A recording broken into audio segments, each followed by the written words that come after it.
请继续来看台中丰原的乐天宫办法会，煮1000斤的平安糜，互信徒食平安。信徒是摕碗摕碗来排队。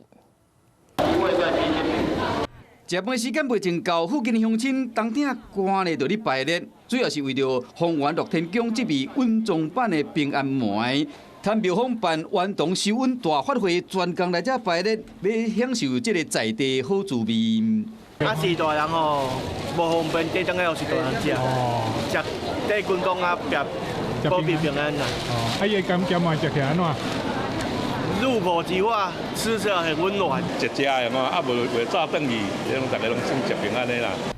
庙方表示讲，本着关圣帝君救世精神，回报乡里，发放平安糜习俗30冬来拢唔捌停。当年拢有准备1000斤的白米加100斤的配料，因为用料实在，佮有古早的好滋味，大家食好斗相报，拢爱动员几百名的志工来斗3工，来满足这信众的期待。